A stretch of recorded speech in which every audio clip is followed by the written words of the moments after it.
Welcome to This Week in Warframe, a series where I keep you updated on the past week of Warframe, from announcements made by DE that don't necessarily warrant their own videos to community fan art posts and updates. So without further ado, let's go over De's announcements and news from the 12th of November to the 18th.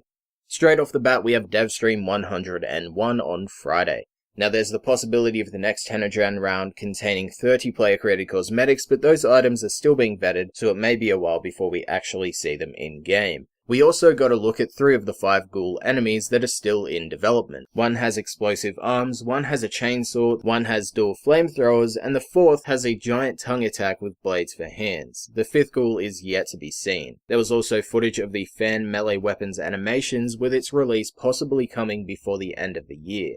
On top of the fan weapon, they also showed off the actual model for the Tenno shotgun, however there is no gameplay, as only the model was loaded into the game. There's also a Mirage ability tweak in the works, with her second ability, Sleight of Hand, spawning gifts that will then provide the buffs based on the light level of the area. Light areas will cause the gift to create a radial blind when destroyed, and dark areas will make the gifts explode. The focus system is still getting tweaks, with nothing new to report in that regard. As for the planes, dynamic weather is still being developed on top of a special Eidolon hunting matchmaking system. Besides mechanics, they showed off a new Eidolon titled Megalith, which as the name describes is a much larger Terrorlist. However, it will have a rock arm instead of a tree, and it will also produce shockwaves every time it takes a step on the plane, and will have its own unique weak points different to the Terrorlist. They also talked about the IPS damage system and upcoming changes they'll be making to it. This topic was brought up after the last Devstream, where they revealed the next Warframe, Cora, which will have the passive to boost the damage output of one of the 3 damage types at will. So the changes include that Puncture will reduce the damage output of enemies by up to 90% based on the output, impact damage will cause the enemies to stagger like they do now, but will also make them stagger for longer, get knocked down, or ragdoll based on the amount of damage that you deal. As for slash damage, the only information we have is that they're looking into changing the amount of slash stacks a target can withstand. And on top of status and the IPS changes coming because of Cora, it seems Pet AI will also be getting looked at on top of pet and companion rebalances.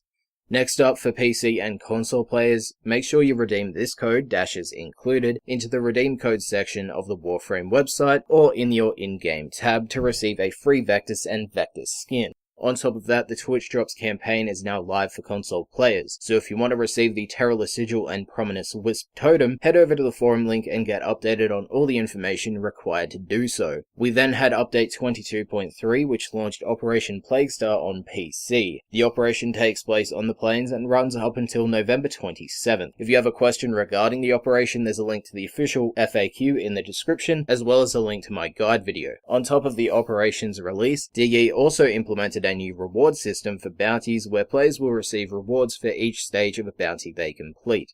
I uploaded a patch note video earlier in the week covering the specific update, so if you want to learn more, head over to the forum link or head to the video link in the description.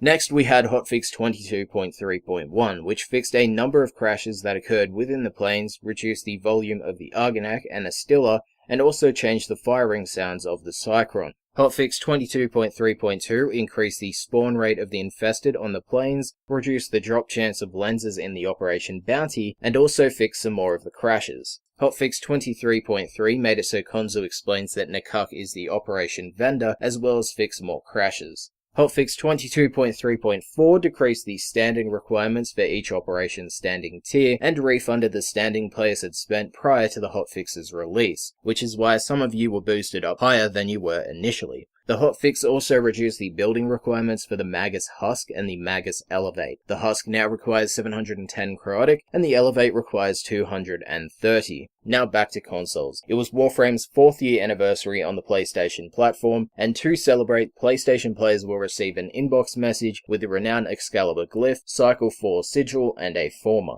On top of those, there was or will be 2 alerts that reward the Obsidian Excalibur Noggle and the Obsidian Azura Excalibur Noggle. There's also the PlayStation Color Palette for 1 credit in the market. As for Xbox players, the Jade AXA bundle is live and comes with Jade skins for Rhino and the Fragile. The pack also includes 50,000 credits, 300 platinum, 3-day boosters for credits and affinity, and the Jade AXA Syandana. Finally, there's a contest for designers going on to have your Warframe design placed on a t-shirt and then sold on the official Warframe store. The winners will then earn commission based on each sale of their design, as well as 1,000 platinum. Now, if you're a designer and think you have a chance, head over to the forum link and the FanForge website to read up on the rules and guidelines. And because I was too lazy this week, there'll be no community highlights, and instead we'll just end it right here. So if you found the video informative, make sure to leave a like. If you think you can improve upon something, or you wish to share your opinion on one of the topics that I mentioned, you can of course do so with a comment down below. If you missed out on last week's episode, you can check it out by clicking the annotation on the screen. Thank you for watching, and I'll see you guys next time.